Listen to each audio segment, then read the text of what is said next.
হৃদয় মাঝে হঠাৎ তুমি সানা শেখ গল্পের ১৫তম অংশ। ছাদে এসে মায়াকে স্টেজের উপর বসানো হয়। আলভি নিজেও মায়ার পাশে বসে। দুজনার ফটোশ্যুট হয়। একে অপরের এক ক্যামেরা ক্লিক হতে থাকে। দুজন দুজনকে মিষ্টি পায়েস সাজিয়ে রাখা ফল তুলে খাওয়ায়। দুজন হাতে হলুদ নিয়ে দুজনের গালে ছোঁয়ায়। প্রতিটা মুহূর্ত ক্যামেরাবন্দি হয়। আলভি মান্তাসাকে নিজের কোলে নেয়। একটু একটু করে সাজিয়ে রাখা খাবারগুলো তুলে তুলে খাওয়ায়। খাওয়ানো শেষ করে একটু হলুদ নিয়ে মান্তাসার দুই গালে লাগিয়ে দেয়। মায়া নিজেও মান্তাসাকে খাইয়ে দিয়ে হলুদ লাগায়। আলভি মান্তাসাকে বলে, আম্মু, তুমি আমাকে খাওয়াবে না? হলুদ লাগাবে না? লাগাবো তো। তাহলে লাগাও। মান্তাসা অদক্ষ হাতে মিষ্টি পায়েস ফল তুলে খাওয়ায়। আলভি থেকে মায়াকেও খাওয়াতে গেলে পায়েস মায়ার থুতনিতে লেপটে দেয়। হা হা করে হাসতে শুরু করে। ওর হাসায় আলভি হেসে ওঠে। আলভি টিস্যু দিয়ে মুছে দেয় মায়ার থুতনি। আবারও অদক্ষ হাতে হলুদ তুলে নিয়ে আলভি আর মায়ার গালে লেপটে দেয়। স্টেজ থেকে নেমে আসে আলভি। মান্তাসা মায়ার পাশে বসে রইল। আলভি একটা চেয়ার টেনে নিয়ে স্টেজের এক পাশে বসে পায়ের উপর পা তুলে অপলক তাকিয়ে থাকে মায়ার দিকে। একটু পর পর মায়া নিজেও তাকাচ্ছে আলভির দিকে। বড়রা আগে হলুদ লাগিয়ে নিচে চলে যায়। মাহির আর মাহিদও মায়াকে হলুদ লাগায়। মেয়েদের খাওয়া, হলুদ লাগানো, ফটো তোলা সবকিছু শেষ হতে হতে এশার আজান হয়ে যায়। ছাদ থেকে নেমে ঐশী রহমান নিজের রুমের দিকে এগিয়ে যাচ্ছেন। আলভি মায়ের পেছন পেছন মায়ের রুমে আসে। ছেলেকে পেছনে পেছনে আসতে দেখে কপাল ভুরু কুঁচকে তাকালেন ঐশী রহমান। কিছু বলবে আলভি? রাতে তুমি মায়ার সাথে ঘুমাবে। অন্য কেউ যেন মায়ার সাথে না শয়। এখন গিয়ে ওকে ফ্রেশ করিয়ে খাবার খাইয়ে ঘুমাতে বলো। মনে রেখো, অন্য কেউ যেন ওর সাথে না শয়। তুমি ঘুমাবে ওর সাথে। ছেলের কথা শুনে কোনো প্রশ্ন না করে ঐশী রহমান মাথা নাড়িয়ে সায় দিয়ে বলেন, আচ্ছা। আলভি রুম থেকে বেরিয়ে চলে যায়। ঐশী রহমান নিজের কাজে টেবিলের কাছে এগিয়ে আসেন। মায়ার জন্য খাবার বেড়ে নিয়ে মায়ার রুমের দিকে এগিয়ে যান। মাহবুবা মেহের ব্যস্ত সময় কাটাচ্ছেন এখন। আহনাব মাহমুদকে জরুরি কথা বলবেন বলে ছাদে ডেকে নিয়ে এসেছেন। ছাদে আগে থেকেই ছোটরা সবাই উপস্থিত রয়েছে। আলভির নানা, মায়ার দুই নানা সবাই রয়েছে। শুধু মামারা আর খালুরা নেই। আলতাফ মাহমুদ রিমনের দিকে তাকিয়ে বললেন, বল কি বলবে? আমি না তো, আলভি বলবে। আলভির বাপও শ্বশুরের দিকে তাকিয়ে দাঁত বের করে হাসছে। কি বলবে বলো? কই, আমি তো কিছু বলবো না। তাহলে ডাকতে বলেছ কেন? আলভি রিমনের দিকে তাকিয়ে আছে। ওই, তোকে আমি বলেছি ডাকতে? ডাকতে তো বলিসনি, শুধু বলেছিস নিয়ে আসতে, তাই নিয়ে এসেছি। আলতাফ মাহমুদ হন্তদন্ত হয়ে গেটের দিকে এগিয়ে যান। গেটে তালা ঝুলতে দেখে আলতাফ মাহমুদ বলেন, গেটে তালা দিয়েছ কেন? তালা খুলে দাও। আলভি আগের চেয়েও চওড়া করে বলে, ছাদ থেকে যেতে পারবে না এখন, নাচতে হবে এখন, আমার বিয়ে। আর তুমি নাচবে না তা তো হতে পারে না। আলতাফ মাহমুদ বড় বড় চোখ করে ছেলের পানে তাকিয়ে থাকেন কিছুক্ষণ। তারপর অবাক হয়ে বলেন, আমি নাচবো, তাও এই বয়সে এসে? জি আব্বা, প্লাস চাচা শ্বশুর মশাই। এমন কথা শুনে হা হা করে হেসে ওঠে সবাই। আলতাফ মাহমুদ বলেন, নাচবো না আমি, গেট খোলো। শুধু তুমি না তো, আমার শ্বশুর মশাইও নাচবে আমাদের সাথে। আহনাব মাহমুদ বলেন, আবার আমাকে টানছো কেন মাঝখানে? আমি কোনো নাচ পাস করতে পারি না। আলতাফ নাচতে পারে, ওকে নাচাও, আমি গেলাম। বড় ভাই হয়ে ছোট ভাইকে ফাঁসিয়ে কোথায় পালাতে চাইছো তুমি? ছোটবেলা থেকে তুই আমাকে অনেক জ্বালিয়েছিস, জোর করে নাচিয়েছিস আমাকে। এখন তোর ছেলে এসে গেছে তোকে নাচানোর জন্য, ছাড় আমার হাত। আহনাব মাহমুদ ছোট ভাইয়ের হাত থেকে নিজের হাত ছাড়িয়ে নেয়। আলতাফ মাহমুদ বড় ভাইয়ের মুখের দিকে তাকিয়ে রইলেন, আর ওনাদের দুই ভাইয়ের দিকে তাকিয়ে আছে সবাই। আলতাফ মাহমুদ ছোটবেলায় আলভির চেয়েও বেশি দুষ্টু ছিলেন। বড় ভাইকে অনেক জ্বালিয়েছেন তিনি। সবসময় বড় ভাইয়ের পিছনে লেগেছেন। এতদিনেও বড় ভাইয়ের পেছনে লেগেছেন। এখন ছেলে বাড়িতে আসার পর থেকে ছেলের পেছনে লাগেন, তাই বড় ভাইয়ের পেছনে লাগার সময় পান না। মাহিদ গান চালু করো, আজকে বাবা আর শ্বশুরের সাথে উড়াধুরা নাচবো। আহনাব মাহমুদ আলভির দিকে তাকিয়ে বলেন, এই বয়সে এসে নাচলে হাড়ের জোড়া খুলে যাবে আমার, সমস্যা নেই, হাসপাতাল থেকে আবার জোড়া দিয়ে নিয়ে আসবো। বড় দুই ভাই ছোটবেলায় বেশি আদর ভালোবাসা পেয়ে বাদর হয়ে গেছে। এখানে বড় ভাই আবার কি দোষ করলো? অবাক করে বলে আলভি। মাহিদ বলে, ভাইয়ার নিজের বিয়েতেও দুজনকে নাচিয়েছিল। আলভি আগের চেয়েও অবাক হয়ে বলে, সত্যি? হ্যাঁ। তাহলে আমার বিয়েতে ডবল টাইম নাচতে হবে। প্লে কর লুঙ্গি ডান্স গান। মাহিদ মিউজিক প্লে করে, গান প্লে করে দেয়। গানের সাথে সাথে হৈ হৈ করে ওঠে সবাই। मुझको को थोड़ा राउंड घुमा के अन्ना के जैसा चश्मा लगा के all the Rajni fan don't miss the chance lungi dance lungi dance lungi dance lungi dance. বাপ শ্বশুর আর নানাদের মাঝখানে নিয়ে উড়াধুরা নাচতে শুরু করে সবাই। যখন লুঙ্গি ডান্স বলে আলভি নিজের গলায় থাকা গামছাটা মেলে দিয়ে বাবার পেছন দিক থেকে সামনের দিকে ধরে লুঙ্গি ডান্স বলে লাফাতে শুরু করে। প্রথমে না না করলেও ছেলেদের আর গানের তালে পড়ে নিজেরাও নাচতে শুরু করেছেন। লুঙ্গি ডান্স শেষ হতে না হতেই সবাই হাঁপিয়ে উঠেছে। গান প্লে হওয়ার সাথে সাথেই বেশিরভাগ যুবক সিটি বাজায়। কয়েকজন গান শুনে হাসতে হাসতে শেষ। গান অফ করে সকলের দিকে তাকিয়ে ছেলেটা বলে, হাসাহাসি বাদ দিয়ে সবাই নাচো। আবার গান প্লে করে, চিকন চাকন মাঞ্জা দুলে গানের তালে তালে, হায় হায় গানের তালে তালে, হাসি দিলে টোল পড়ে তোমার দুটি গালে।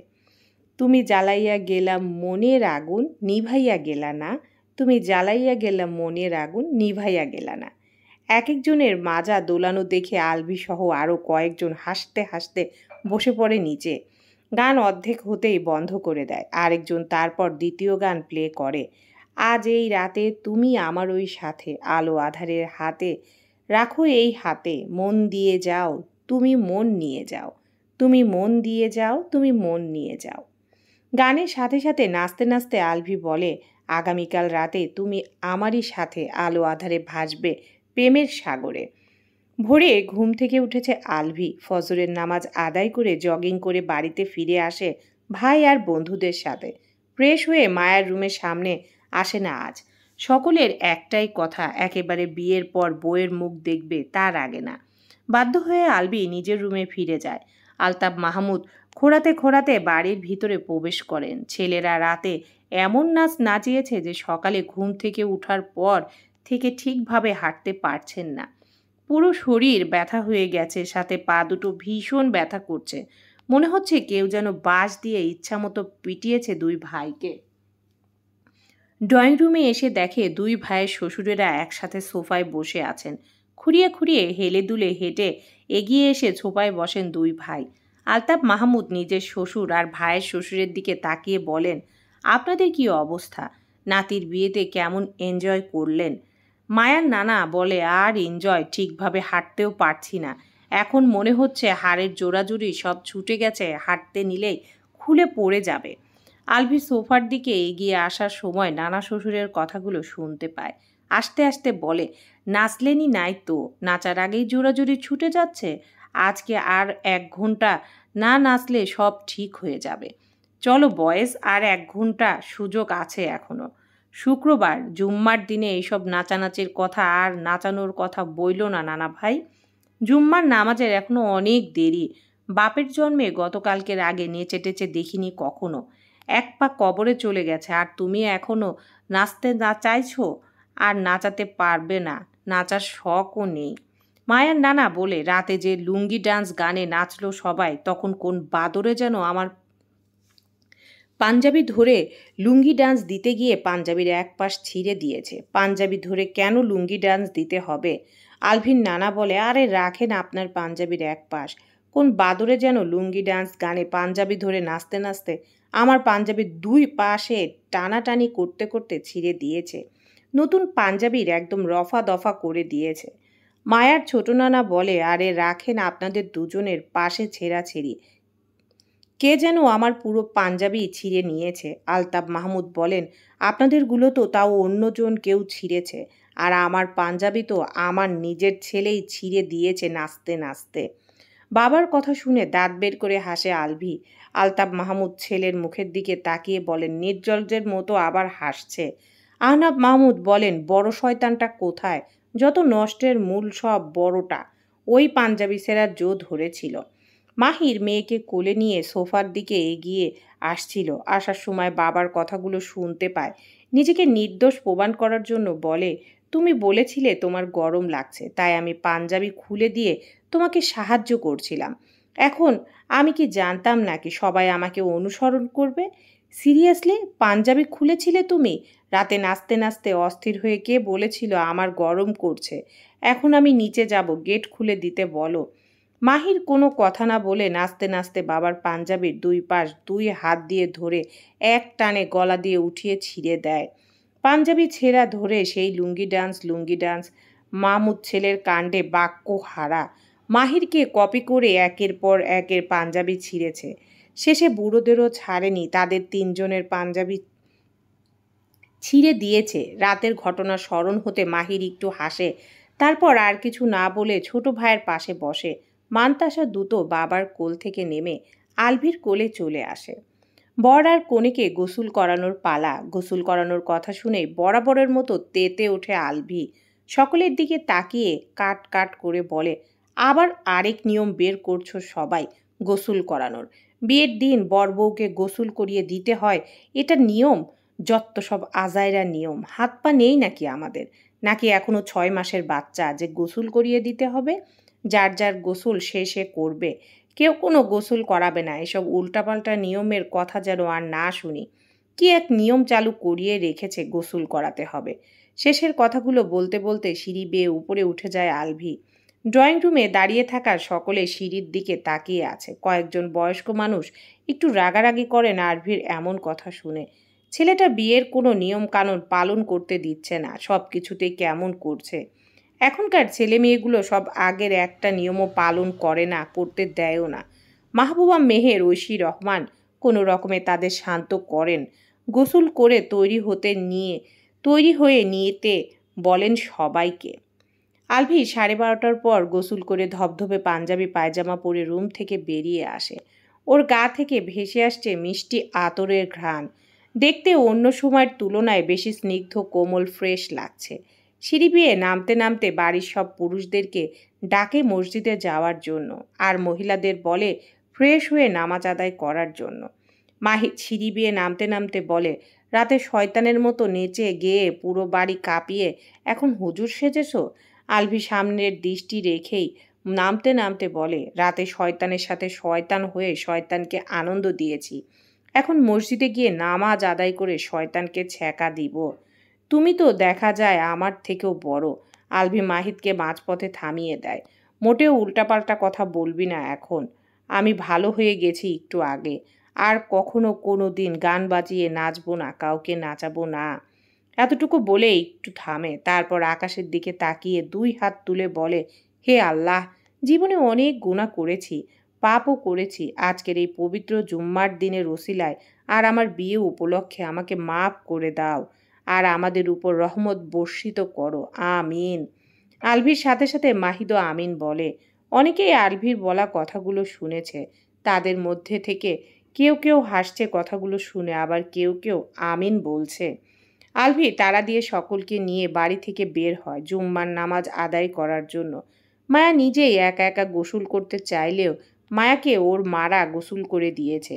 গোসল করানো বলতে হাতে পায়ে সাবান দেওয়া, চুল শ্যাম্পু করে দেওয়া। গোসল করাতে করাতে মাহবুবা মেহেরের চোখ দুটো পানিতে টইটুম্বুর হয়ে যায়। মায়া বাড়িতেই থাকবে, তারপরেও কেন যেন ইমোশনাল হয়ে যাচ্ছেন। মায়ের মুখ দেখে মায়ার চোখ দুটো ছলছল করে ওঠে। মেহবুবা মেহের মায়াকে ড্রেস চেঞ্জ করতে বলে ওয়াশরুম থেকে বেরিয়ে আসেন। মাহবুবা মেহেরের নিজেও ফ্রেশ হয়ে নামাজ আদায় করতে যান। রুমে যারা যারা ছিল সবাইকে নিয়ে গেছেন। মায়া নামাজ শেষ হলে ওকে খাইয়ে বিয়ের জন্য তৈরি করা হবে। মায়ার ফুপু আঞ্জারা নিজ হাতে মাইয়াকে খাইয়ে দেন। তার ছেলে মেয়ে কেউ দেশে নেই, পড়াশোনা আর জবের সূত্রে দুজনকেই দেশের বাইরে থাকতে হয়। বিয়েতে আসতে চাইলেও দুজনের একজনও আসতে পারেনি। পার্লার থেকে মেকআপ আর্টিস্ট আসে মায়াকে সাজানোর জন্য। খাওয়া শেষ করে ফ্রেশ হয়ে এসে বসে মায়া। পার্লারের মেয়েটা রুমের ভিড় কমাতে বললে দুজন বাদে বাকি সবাই রুম থেকে বেরিয়ে যায়। আলভি আগেই মেকআপ প্যাকেজ চুজ করে রেখেছে, তাই মায়াকে আলাদা করে আর চুজ করতে হয় না। শাড়ি পরিয়ে মেকআপ শেষ করে হিজাব বেঁধে দেয়। হিজাব বাঁধার পর মায়ার চেহারায় অন্য রকম এক সৌন্দর্য দীপ্ত ছড়িয়ে পড়ে। হাতের গলার জুয়েলারিগুলো পরিয়ে দেয়। মাথায় দোপাট্টা দিতেই সম্পূর্ণ বউ বউ লাগে মায়াকে। সর্বশেষে মেয়েটা মায়াকে আয়নার সামনে দাঁড় করায়। আয়নায় নিজেকে দেখে নিজেই মুগ্ধ হয়ে তাকিয়ে থাকে মায়া। এটা আসলেই মায়া? মেয়েটা মায়ার দিকে তাকিয়ে বলে, সব কিছু ঠিক আছে ম্যাম। মাথা নাড়ায় মায়া। মেয়েটা নিজের সব কিছু গুছিয়ে নিয়ে রুম থেকে বেরিয়ে যায়। আলভি আগে থেকে পেমেন্ট করে দিয়েছিল। মেয়েটা বেরিয়ে যেতেই সবাই হুড়মুড় করে ভিতরে প্রবেশ করে। শীতল মায়ার পাশে দাঁড়িয়ে নিচু কণ্ঠে বলে, ভাইয়া তো আজকে তোর দিক থেকে চোখ সরাতে পারবে না মায়া। তাকিয়ে থাকতে থাকতে না আবার কানা হয়ে যায়। মায়া শীতলের দিকে তাকিয়ে বলে, কানা হবে কেন? তোর রূপের আগুনে চোখ ঝলসেও যেতে পারে। এখন সোজা হয়ে দাঁড়া, কয়েকটা পিক তুলে ভাইয়ার কাছে পাঠাই। নায়রা সহ আরও কয়েক মেয়ে শীতলকে বাধা দিয়ে বলে, এখন মোটেও ভাইয়ার কাছে বইয়ের পিক পাঠানো যাবে না। বউকে একেবারে স্টেজে দেখবে। এখন যদি দেখে ফেলে তাহলে তখন বড় বড় চোখ করে তাকিয়ে থাকবে নাকি? আলভিকে তৈরি হতে কেউ সাহায্য করেনি। আলভি নিজেই একা একা রেডি হয়েছে। রেডি হয়ে আয়নায় নিজেকে দেখে নিয়ে বেডে বসে থাকা মাহিদের দিকে তাকায়। বাকি সব ছেলেরা খাওয়ার ওখানে রয়েছে। মাহিদকে বলে, কেমন লাগছে আমাকে হ্যান্ডসাম? তোর বোন 24 মিনিট হা করে তাকিয়ে থাকবে না? আমি তো আর বোন নই যে বলে দেব কখন যাব, কোথায় বিয়ে করতে যাব, শালা কখন। এমনভাবে বলছো যেন এই জন্মে আর বিয়ে করনি। ড্রেসিং টেবিলের উপর থেকে হেয়ার ব্রাশটা তুলে মাহিদের গায়ে ছুঁড়ে মারে আলভি। শালা, আগামী 10 বছরেও তুই বিয়ের পিঁড়িতে বসতে পারবি না। শকুনের দুয়ায় গরু মরে না। মাহিদের দিকে ফিরে আসে আলভি। মাহিদ বেড থেকে নেমে দৌড় দেয়। ওকে আর পায় কে? আলভি নিজের ফোনটা হাতে নিয়ে বাসর ঘর যারা সাজাবে তাদের কল করে। সকালে আসার কথা ছিল, অথচ এখনও আসছে না। 30 মিনিট করতে করতে বিকাল হয়ে গেল। কল রিসিভ হতে আলভি বলে, আপনারা কোথায়? এই বছরে কি বাসর ঘরে বাসর করার সৌভাগ্য হবে আমার? সরি স্যার, আমরা এসেই পড়েছি, আর 5 মিনিট মাত্র। সাদা ফুলগুলো আসতে একটু লেট হয়েছে, তাই জন্য। রাগ করবেন না স্যার, আমরা চলেই এসেছি। হুম, তাড়াতাড়ি আসুন, রাখছি। কল কেটে আয়নার দিকে আবার তাকাতেই রুমে প্রবেশ করেন আলতাফ মাহমুদ, আহনাফ মাহমুদ সহ আরও অনেক লোক। আলতাফ মাহমুদ ছেলের দিকে তাকিয়ে বলেন, হয়েছে তোমার? কাজী সাহেব তাড়াহুড়া করছেন। হ্যাঁ, হয়েছে অনেক আগেই। তাহলে চলো এখন। আলভি বাবার সামনে এসে দাঁড়ায়। ঝুঁকে বাবার হাত দুটো ধরে মাথার উপর রেখে বলে, দোয়া করো আল্লাহ তাআলা যেন আমাদের উপর নিয়ামত, বরকত, রহমত দান করেন। আর কোনোদিন যেন আমার জন্য কাউকে কষ্ট পেতে না হয়। তোমাদের মেয়েকে যেন সারা জীবন হাসি খুশি ভালো রাখতে পারি। আমাদের আগামী পথ চলা যেন সহজ আর সুন্দর হয়। আগামী দিনগুলোতে তোমাদের কাউকে যেন আমার জন্য দুঃখ পেতে না হয়। সব কিছুর জন্য দোয়া করো। আলতাফ মাহমুদ ছেলের মাথার উপর থেকে হাত সরিয়ে ছেলেকে বুকে জড়িয়ে ধরেন। তারপর বলেন, আমি সব সময় দোয়া করি আল্লাহ তাআলা যেন তোমাদের ভালো রাখেন, তোমাদের মনে নেক আশা পূরণ করেন। আল্লাহ তাআলা সব সময় তোমাদের সবাইকে ভালো রাখেন, হাসি খুশি সুখে রাখেন, এই দোয়াই করি। সকলের কাছ থেকে দোয়া নিয়ে ডোরের দিকে আগায় আলভি।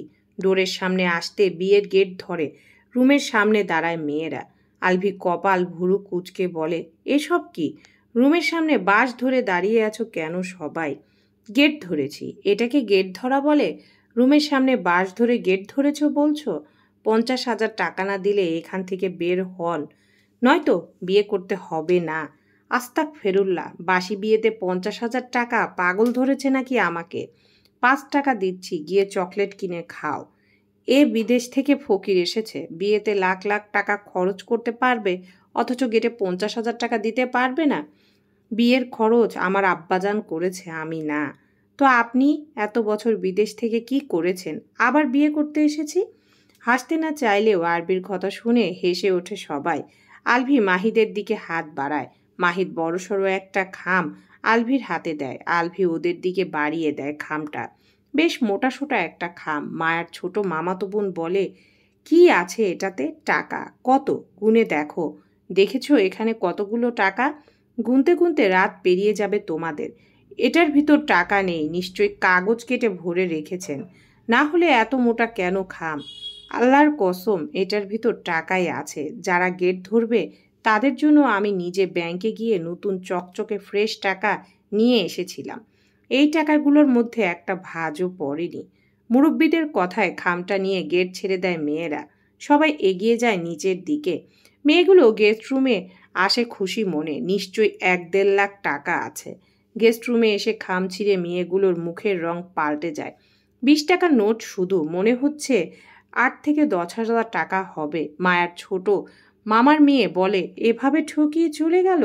শীতল এসে ওদের কথা শুনে বলে, মিষ্টি শরবত জুস কিছুই তো খাওয়াস নেই, তবুও যে এতগুলো টাকা দিয়েছে সেটাই তো বেশি। আমি হলে তো 20 টাকা দিয়ে আর 1 টাকাও দিতাম না।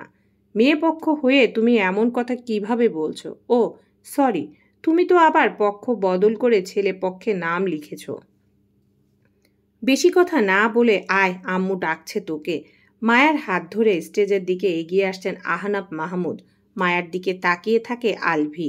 চোখ তুলে স্টেজের উপর দাঁড়িয়ে থাকা আলভির দিকে তাকায় মায়া। সাথে সাথে আবার চোখ নামিয়ে নেয় লজ্জায়। গতকাল থেকে ওর ভীষণ লজ্জা করছে। সিঁড়ির কাছে আসতেই হাত বাড়িয়ে মায়ার হাত ধরে আলভি উপরে উঠে যায়, চেয়ারে বসে। মায়ার পাশে বসে আলভি। বড়রা কাজী সাহেবকে নিয়ে স্টেজে উঠে আসেন। মায়ার সামনে টেবিলের উপর রেজিস্ট্রি পেপার রেখে মায়াকে সই করতে বলা হয়। মেয়ের হাতে কলম তুলে দেন আহনাব মাহমুদ। কলমটা অন্য সাধারণ কলমের মতো না। সই করার সময় থরথর করে কাঁপতে শুরু করে মায়ার হাত। স্টেজের উপর থাকা সবাই মায়াকে শান্ত হয়ে সই করতে বলে। নার্ভাসনেসের কারণে এভাবে হাত কাঁপছে। সোজা একটা দাগও দিতে পারছে না কম্পনের কারণে। আলভি মায়ার পিঠে হাত রাখে, মৃদুভাবে আঙ্গুলগুলো নাড়ায় পিঠে। নিচু স্বরে বলে, এত কাঁপছে কেন? নর্মাল হও। লম্বা শ্বাস নিয়ে শান্ত করে সই করো। এখানে তো আমরাই সবাই। নার্ভাস হইও না, রিল্যাক্স করো। এখন কেন এভাবে হাত কাঁপছে জানা নেই মায়ার। আলভির কথায় লম্বা শ্বাস টেনে নিয়ে একটু থেমে সই করে, তবুও এখনো হাত কাঁপছে। আলভিকে সই করতে বলার সাথে সাথেই সই করে দেয়। তারপর মৌখিকভাবে আবারও বিয়ে পড়ানো হয় দুজনের। কবুল বলতে গিয়েও মায়ার কণ্ঠস্বর কাঁপছিল। মায়ার কাঁপতে থাকা একটা হাত আলভির হাতের মুঠোয়। মায়া ঘাড় ঘুরিয়ে আলভির মুখের দিকে তাকায়। আলভি আলতো চোখের ইশারায় রিল্যাক্স থাকতে বলে আবারও, চলবে ইনশাআল্লাহ।